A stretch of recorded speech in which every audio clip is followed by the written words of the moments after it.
Ancaman ideologi, yaitu segala bentuk ancaman yang dapat mengganggu ketahanan nasional suatu negara yang dilakukan dalam tataran pemikiran, seperti perang, ideologi, arus globalisasi, kepentingan politik, dan lain-lain, baik berasal dari dalam maupun luar negeri. Ancaman politik, contoh kasus ancaman di bidang politik, politik uang money, politics, kasus korupsi yang marak terjadi pemilu 2014 kemarin. Banyak partai politik yang melakukan politik uang BBNG ini dengan cara kontroversial, yaitu dengan memberikan sejumlah uang maupun barang. Ancaman ekonomi, pembahasan berikut beberapa contoh ancaman di bidang ekonomi ialah 1. Ancaman internal.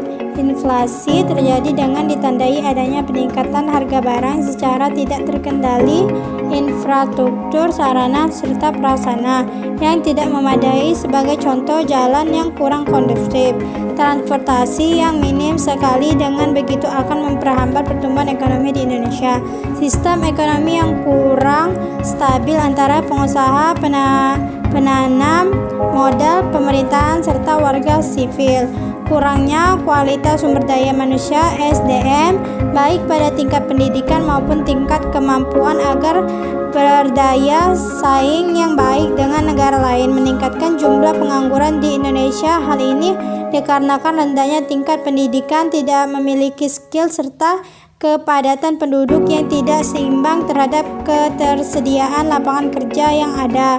2. Ancaman eksternal, kecenderungan warga negara Indonesia yang lebih suka memakai produk luar negeri sehingga menjadi bangsa luar menyerbu untuk menjualkan produk-produknya ke dalam negeri. Tingkat daya saing yang turun atau rendah, mulai dari individu maupun dari produk yang dihasilkan. Ketidaksiapan bangsa Indonesia untuk menghadapi era globalisasi maupun di masa antara datang. Sifat ketergantungan terhadap pihak asing yang cukup tinggi, sebagai contoh negara ini sering meminta bantuan terhadap pihak luar negeri atau negeri lain berupa pinjaman ataupun. Ancaman sosial budaya berupa isu-isu kemiskinan, kebodohan, keterbelakangan, dan ketidakadilan yang menjadi dasar timbulnya konflik vertikal antara pemerintah pusat dan daerah, dan konflik horizontal yaitu suku, agama, ras, dan antar golongan sara. Ancaman pertahanan dan keamanan. Ancaman di bidang pertahanan dan keamanan pada umumnya berupa ancaman militer. Ancaman militer dapat berupa agresi, invasi, pelanggaran wilayah, pemberontakan bersenjata, sabotase, spionase, aksi teror bersenjata, ancaman keamanan laut dan udara. Jumlah pengangguran di Indonesia. Hal ini dikarenakan rendahnya tingkat pendidikan, tidak memiliki skill, serta kepadatan penduduk yang tidak seimbang terhadap ketersediaan lapangan kerja yang ada. 2. Ancaman eksternal, kecenderungan warga negara Indonesia yang lebih suka memakai produk luar negeri sehingga menjadi bangsa luar menyerbu untuk menjualkan produk-produknya ke dalam negeri.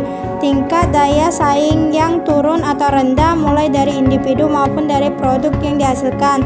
Ketidaksiapan bangsa Indonesia untuk menghadapi era globalisasi maupun di masa antara datang.